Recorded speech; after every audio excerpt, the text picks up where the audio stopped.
السلام علیکم ورحمۃ اللہ وبرکاتہ۔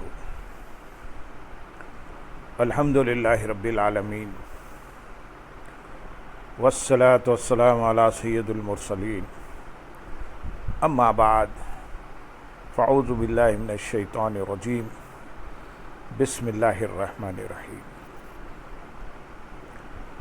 برادران عزیز و معزز خواتین، آج کی اس نشست میں سورۃ الرعد کی آیت نمبر 22 سے آیت نمبر 25 تک تمام آیات کا ترجمہ و تفسیر پیش کرنے کی سعادت حاصل کی جائے گی۔ والذین صبروا ابتغاء وجه ربهم وأقاموا الصلاة وأنفقوا مما رزقناهم سرا وعلانية ويدرؤون بالحسنة السيئة أولئك لهم عقبى الدار جنات عدن يدخلونها ومن صلح من آبائهم وأزواجهم وذرياتهم والملائكة يدخلون عليهم من كل باب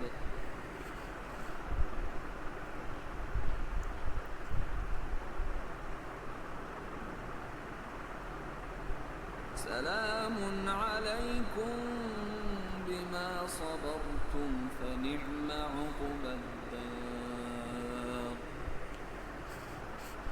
والذين ينقضون عهد الله من بعد ميثاقه ويقطعون ما أمر الله به أن يوصل ويفسدون في الأرض أولئك لهم اللعنة ولهم سوء الدار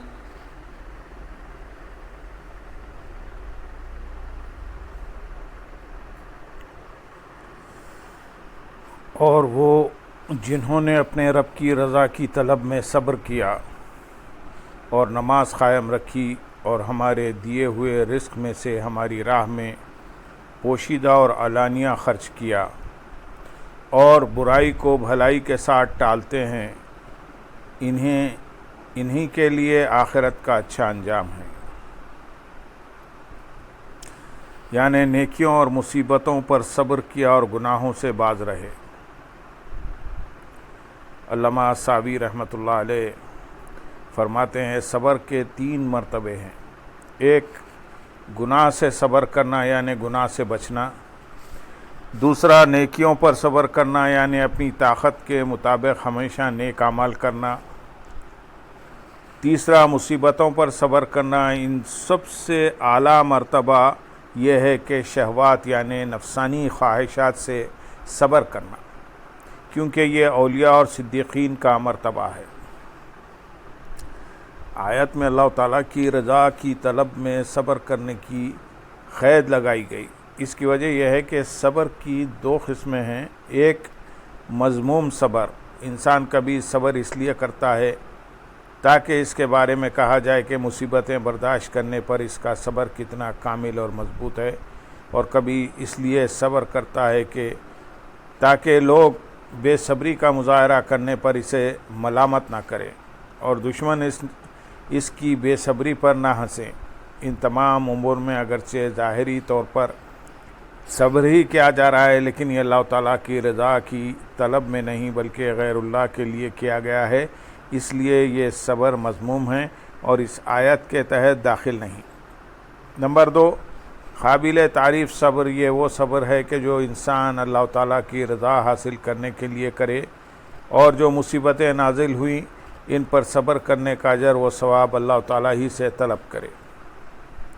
یہی صبر اس آیت کے تحت داخل ہے، یعنی انہوں نے نازل ہونے والی مصیبتوں پر اللہ تعالیٰ کی تعظیم کی وجہ سے اور اس کی رضا حاصل کرنے کے لیے صبر کیا۔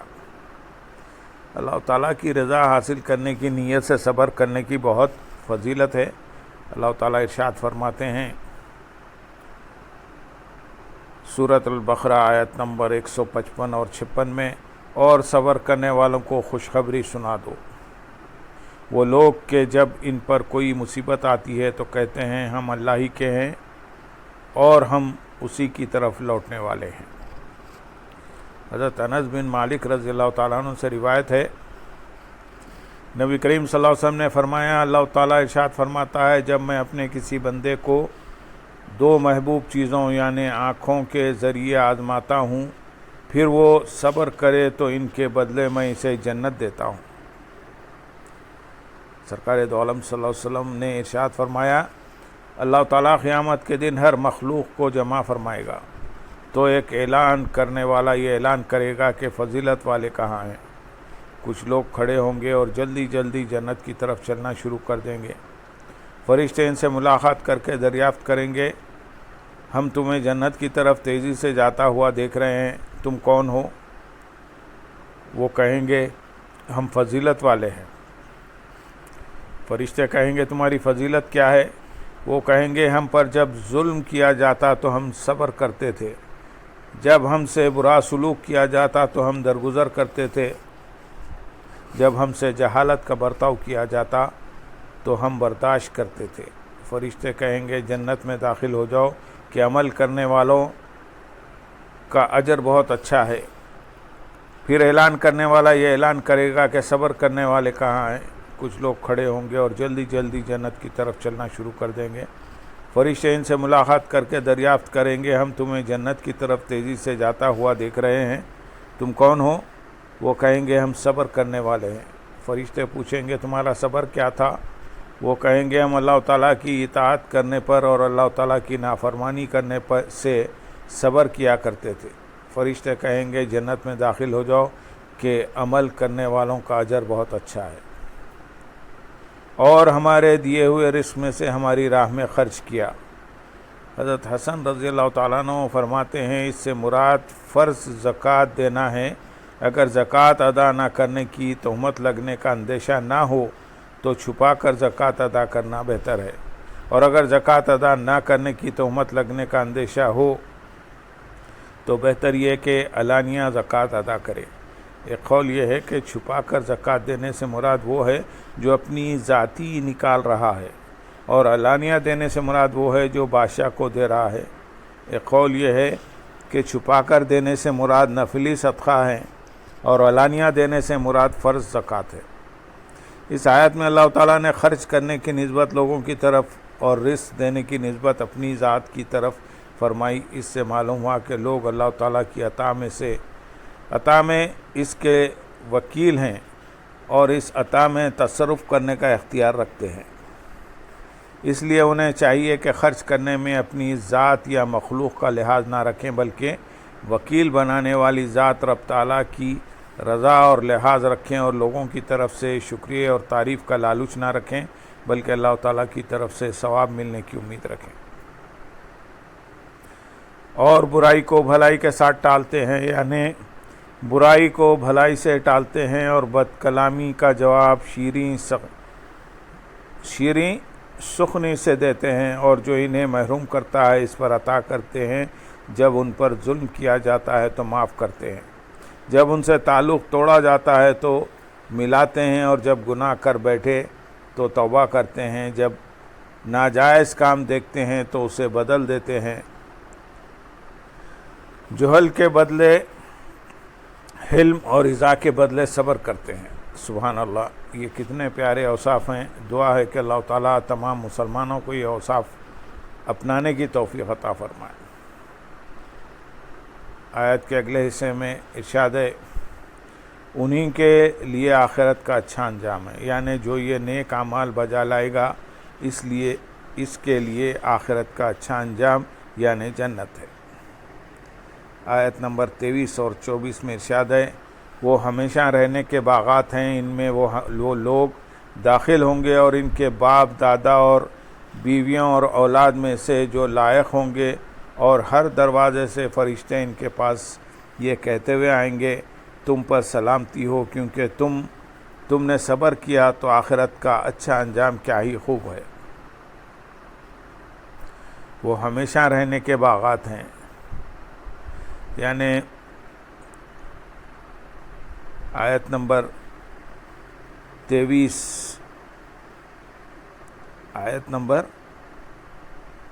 23 میں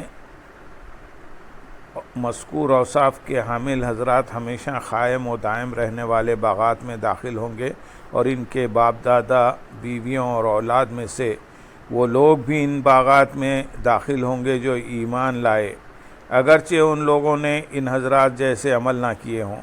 جب بھی اللہ تعالیٰ ان کے اکرام کے لیے باپ دادا وغیرہ کو ان کے درجے میں داخل فرمائے گا، اور ان کے پاس فرشتے روزانہ دن اور رات میں 3 مرتبہ تحائف اور اللہ تعالیٰ کی رضا کی بشارتیں لے کر جنت کے ہر دروازے سے تعظیم و تکریم کرتے ہوئے آئیں گے اور کہیں گے تم پر سلامتی ہو، یہ اس کا ثواب ہے جو تم نے گناہوں سے بچنے اور اللہ تعالیٰ کی اطاعت کرنے پر صبر کیا، تو آخرت کا اچھا انجام کیا ہی خوب ہے۔ آیت نمبر 25 میں ارشاد ہے، اور وہ جو اللہ کا عہد اسے پختہ کرنے کے بعد توڑ دیتے ہیں، اور جسے جوڑنے کا اللہ نے حکم فرمایا اسے کاٹتے ہیں اور زمین میں فساد پھیلاتے ہیں، ان کے لیے لعنت ہی ہے اور ان کے لیے برا گھر ہے۔ اور وہ جو اللہ کا عہد توڑ دیتے ہیں، اس سے پہلی آیت میں اللہ تعالیٰ نے سعادت مندوں کے احوال اور جو کرامتیں اور بھلائیاں ان کے لیے تیار فرمائی ہیں ان کا ذکر فرمایا۔ اس کے بعد اللہ تعالیٰ بدبختوں کے احوال اور ان کے لیے جو سزائیں تیار فرمائی ہیں ان کا ذکر فرما رہا ہے۔ اس آیت کا خلاصہ یہ ہے کہ جو لوگ اللہ تعالیٰ پر ایمان لانے کا اعتراف کر کے اور ایمان لانے کا عہد قبول کر کے اللہ تعالیٰ کے اس حکم کی مخالفت کرتے ہیں، اور اللہ تعالیٰ نے جو صلہ رحمی کرنے اور رشتہ داری جوڑنے کا حکم دیا ہے اسے توڑتے ہیں، کفر اور گناہوں کا ارتکاب کر کے زمین میں فساد پھیلاتے ہیں، ان کے لیے قیامت کے دن اللہ تعالیٰ کی رحمت سے دوری ہے اور ان کے لیے برا گھر یعنی جہنم ہے۔ اللہم صلی علی سیدنا محمد وعلی آل سیدنا محمد وبارک وسلم، وآخر دعوانا ان الحمدللہ رب العالمین۔